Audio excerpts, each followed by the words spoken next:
All right, guys, today I wanted to talk about the Dallas Mavericks, one of the teams I think is easily one of the most interesting teams coming into the bubble, and one of those teams that could be kind of a dark horse for going deep into the playoffs and maybe beyond if things go crazy.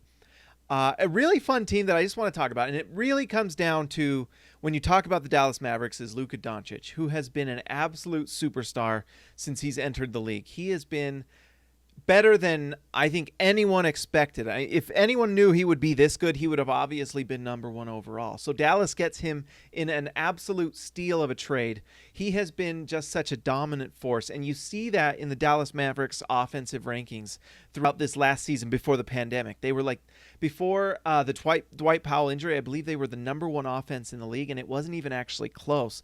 And after Dwight Powell goes down, which Dwight Powell played a lot of backup minutes, but it was a big-time combo with him and Doncic, they still stayed in the top 10 in offense. And if their defense can stay relatively high, which I believe is above average, maybe even top 10, this team is just surprisingly good on both ends of the floor. They have a chance to be extremely good. So here's what I think with the Dallas Mavericks and their chances in the playoffs. What I think kind of will happen with them, and there's kind of two ways it can go. They can have Luka Doncic show up and be that dominant force that you need in the playoffs, where, you know, there's guys like that can just take over. We saw it last year with Kawhi. Obviously, 15 years ago, Michael Jordan. We're not comparing Luka Doncic to Michael Jordan, but he's that prototype where that guy can just take your team on your back and win playoff games and sometimes go all the way. It takes a group of players to be able to do that. So you need Luka Doncic to have someone show up, and that other person that's going to need to show up for that is Kristaps Porzingis. This season, Kristaps came off of his injury, and he's been pretty good, but there have been ups and downs with him, and they need him to get to just another level. His numbers have actually looked pretty decent, but they haven't changed since before the injury. That's the thing that scares me a little bit with Kristaps Porzingis is he not going to get better at all? Because he was still in a developmental stage when he got injured.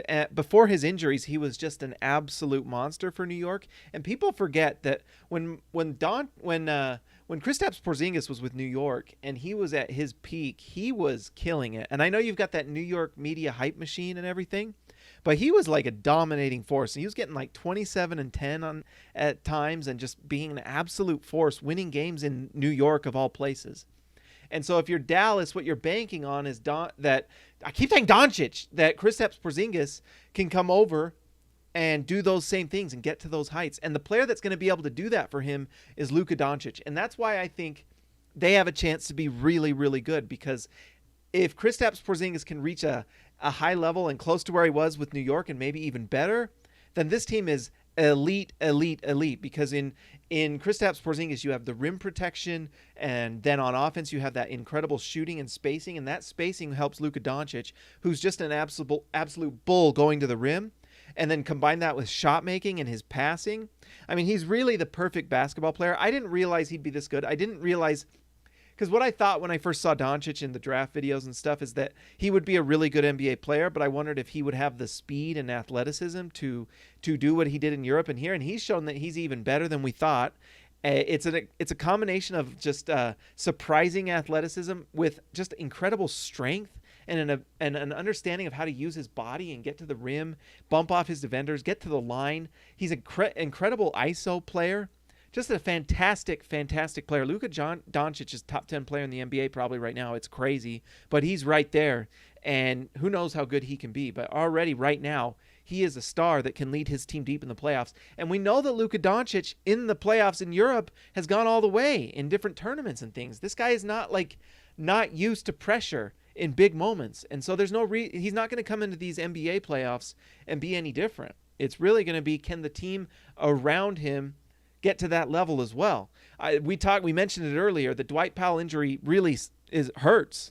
I mean, we saw that Laker game, and Dallas looked like the better team in a lot of that game. But you go to the bench, and without Dwight Powell and some of those combos that they had going, it's not the same. So really, a lot of things kind of depend for Dallas on, can that bench keep up when Doncic and Kristaps are off the floor? Can that bench produce and defend? And it's going to be tough against high-level teams like the Lakers.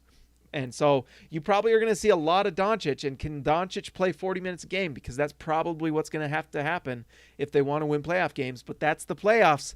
That's what you got to do. Guys, I think this team has as much a chance as anyone to go to the Western Conference Finals. They really have a lot of the pieces, like Seth Curry, looking like Steph the other night against the Lakers, looking fantastic. And so this season is going to be fun. The finish in the bubble is going to be fantastic. We'll see how good they are. They're scary. They're dangerous. They have all the pieces, and they're only going to get better because Kristaps and Doncic are younger players that are just going to improve. So fun team in Dallas. Let's see what they can do. Guys, like and subscribe to this channel. I will talk to you later.